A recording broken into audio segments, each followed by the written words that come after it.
আমি তো আসলে ইন্ডাস্ট্রিতে নিশু ভাই হতে আসিনি, আমি তো ইন্ডাস্ট্রিতে আমি হতে আসছি। আপনি কি সব সম্পর্কে লয়াল ছিলেন? না, আমি শিওর যে তখনও অনেকে হচ্ছে ট্রোল করবে, এতদিন কি করছে, ওই টাকাগুলো কই, নেশা করছে।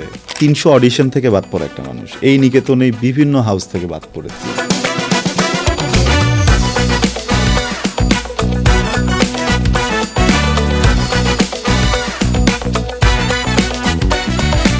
ইন্ডাস্ট্রিতে আসলে কেউ কারো বন্ধু হয় না, সে কতটুকু রাগ এর উপর ডিপেন্ড করতে সে কোন অস্ত্রটা বের করবে। ওই তখন তো তাল পাখার একটা প্রচলন ছিল, কারণ তো প্রচুর। ওই যে ভাত সিদ্ধ হচ্ছে কিনা চেক, কলার ঝাড়ু, দেন ফুল ঝাড়ু, বেলচা, প্রত্যেকটা সিচুয়েশনের জন্য আলাদা আলাদা অস্ত্র। প্রায় 6-7 বছর কোনো বিয়ের দাওয়াতই হয়নি। আমি আলু রে, আমাকে মুখে মাখ রে, আরে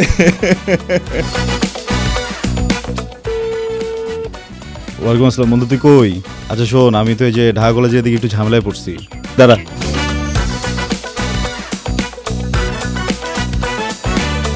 আমরা তো এক এক সময় এক এক জায়গায় শ্যুট করি, পেঁয়াজ মরিচ তেল টেল কিছু দিই না, শুকনা চানাচুর শুকনো মুড়িটা একসাথে মিক্স করে রাখি, ব্লেন্ড করে সবাই খাই।